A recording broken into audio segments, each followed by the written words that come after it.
2, any thoughts on why Arenado isn't playing as hard, or at least being called out for it more lately? Let's break this down a little bit, because I didn't know about this. Cardinals superstar appears to display lack of effort on back-to-back nights. Oof. Full disclosure, I watched Nolan play Sunday Night Baseball. I didn't notice anything. We're seeing maybe he turned a corner in his age, which happens, right? A little bit. And there's been a lot of changes to the game in the last 3 or 4 years, so those adjustments as well. So we talked about it a little bit, but he made the play. He's still a great defender. For his entire career, Nolan Arenado has been known as one of the hardest workers in a given clubhouse. I've heard that as well. Out of Onevito, really good friend of his, is like, dude, I've never seen anyone like working on little things than him. He's meticulous. Meticulous is a great word. Appears to be lacking 100% effort in recent games. I got to see these now. Okay, so we have a tweet.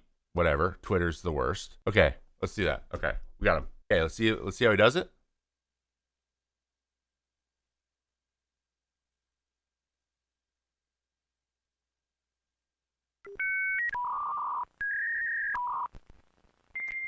I don't really know. That's not a big deal to me, that one. Guys, here's one thing we need to know. So here's the pitch, right?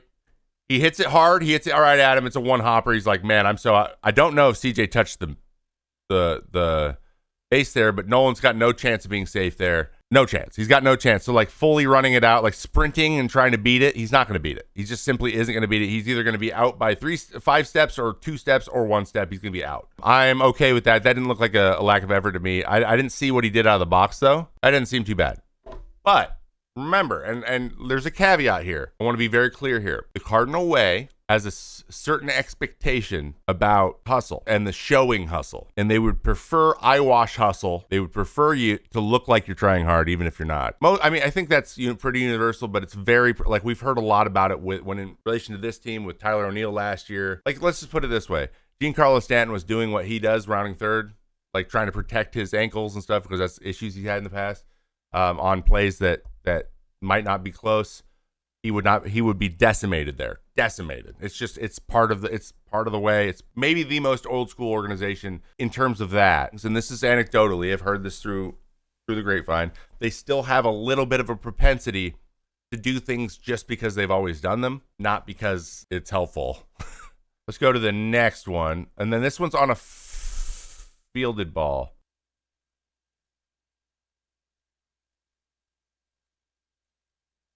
He's so frustrated. See, so that's not, I think what we're interpreting as like lackadaisical or like lacking in effort is actually his frustration snapping. That was Nolan Arenado snapping right there. Like that was like no, F this, I'm done. I'm not chasing that ball around. I've been there. That's him not wanting to blow up. He's like a nuclear bomb just went off in his head and he's like, swallow it. Like, I know exactly what he's feeling right there, and he doesn't want to show it. He's really frustrated with how he's hitting guys. He's really, really upset with like his bat speed and how hard he's hitting the ball, and like he's kind of diminished a little bit, or he feels it diminished, and that's so frustrating. I feel for him as well. He's just really frustrated, but he's working so hard to get back and just hasn't coalesced yet, like get back to the player he was. I still have hope, but he's just crazy frustrated. I would be more encouraged by like that energy than I would be like whatever, like giving up. He's not giving up. He's like angry. But lackadaisical, great word. Yeah. Can you replay that? Yeah, I can replay it.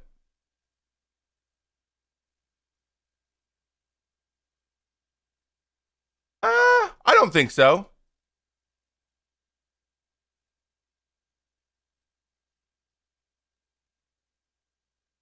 See, so this is a weird thing. It was kind of straight on. Yeah, it's hard to tell who cuts that off, right? That's a little, I don't think they miscommunicated. I think that, like, about here, Nolan's like, oh, I don't know if I'm going to be able to get, like, he's like, is that me? He's like, I got it. And then right there, Mason breaks it down, right? So it's not like Mason, like, crossed him up or anything. They didn't hit him. I don't think it bothered him much. But, like, look at the hop, right? The hop was a lot softer than he thought it would be. And he's like, a ball that he would just naturally just go into his glove in the past didn't go in his glove. That's it. He probably called him off, was like, I'm going to call it, I got it, and then didn't take care of the play, which just made him more frustrated, which then made it worse, right? But I'm going to be honest. These are not egregious, but it's just something, like I said, these type things are what people at St. Louis, the organization, and the fans notice more. They're very attention to detail in that way. They're high IQ baseball fans, or at least in terms of old school baseball, just in the, like, playing baseball the right way. They are the most, they are sticklers about it. And I think that's a good thing. You see the recent MLB post and Cy Young rankings. What do you think of Skubal leading the AL? I think Skubal still leads even after the outing the other day. Lugo's close behind. But do you want to go over those real quick, the Cy Youngs? Okay. Lefty Aces reign supreme, latest Cy Young poll. So who do they got? Tarek Skubal.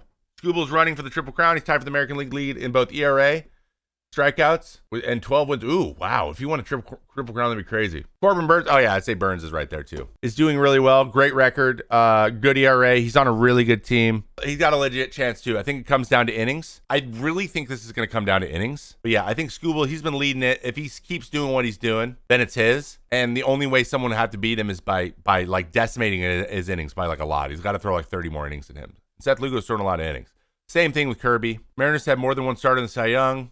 Kirby's one who's slight edge on the poll. The 26-year-old right-hander who finished 8th in AL Cy Young last season has a 2 and 11 starts at the start of June. Oh, hell yeah. I'm going to this game on Wednesday, too.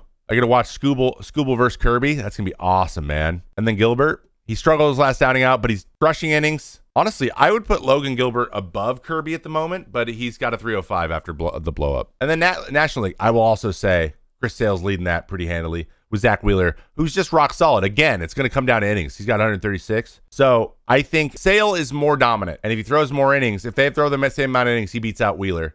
Cease, though, could come out of nowhere. If he goes off, if he does Snell stuff for the rest of the year, he's in. He wins it.